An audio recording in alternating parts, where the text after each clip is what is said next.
लेकिन जो अभी बात गंधर्व जी कह रहे थे कि इस बार बीजेपी के लिए चीजें मुश्किल लग रही हैं, तो विजय मैं आपसे ये पूछूंगी, उसके बाद में गंधर्व जी के पास जाती हूँ कि इस बार बीजेपी क्या कर्नाटक निकाल पाएगी?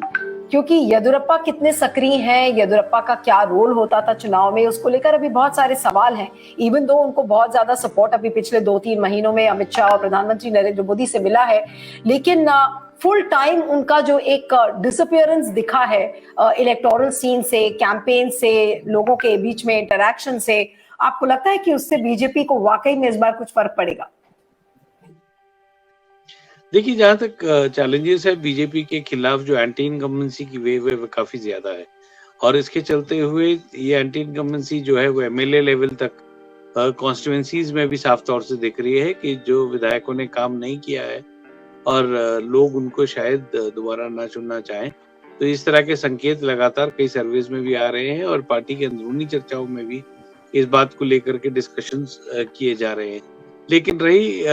बात की क्या एंटी इनकम्बेंसी को ओवरकम कर पाएगी बीजेपी, तो अभी भी चुनाव और आज की तारीख के बीच में लगभग 35 दिन का समय है, और जिस तरह की रैलीज प्लान की गई हैं, क्योंकि मोदी मैजिक जिसे कहती है बीजेपी की, मोदी मैजिक के चलते हुए वह शायद स्थिति को अगले 1 महीने में सुधार लेगी और उसका उनको फायदा हो सकता है। तो अब सारी जो डिपेंडेंस है बीजेपी की वो सिर्फ इस बात पर है कि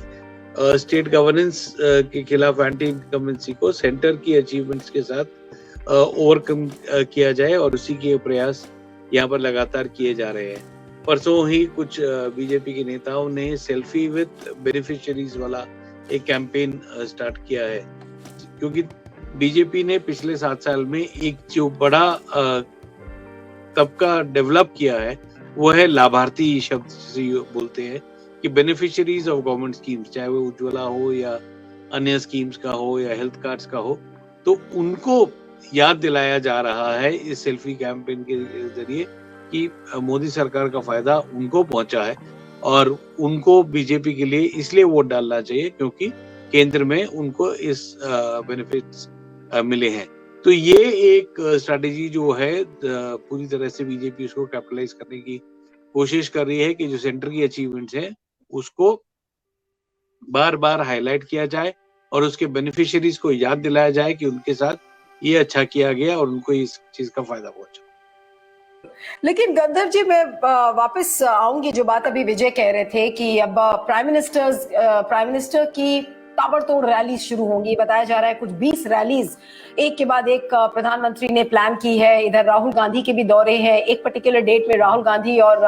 प्रधानमंत्री दोनों ही कर्नाटका शायद 8 या 9 तारीख को एक साथ वो रहेंगे। क्या चीज बीजेपी के खिलाफ जा रही है इस बार कर्नाटक के चुनाव में, बजाय इसके कि मोदी का करिश्मा अभी भी बना हुआ है, सबसे लोकप्रिय नेता अभी भी प्रधानमंत्री नरेंद्र मोदी हैं।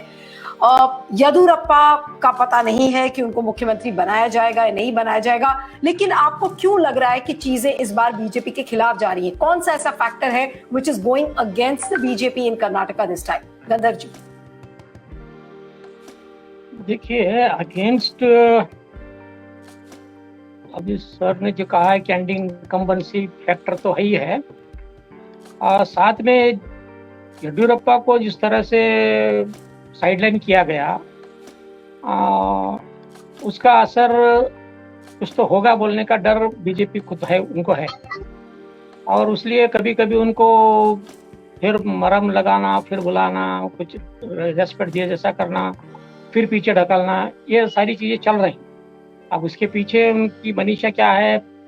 वो पार्टी वाले खुद जाने, मगर आज येदियुरप्पा जी का मेन कंसर्न मैं जो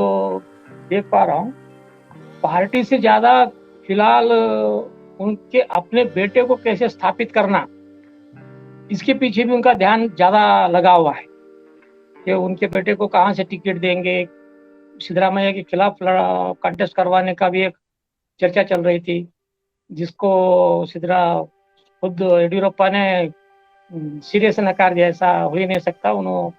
अपने परंपरागत सीट से ही लड़ेंगे बोलकर वो खुद बोले। फिर बीच में हाईकमांड वाले इंटरफेयर करके एक बयान आया कि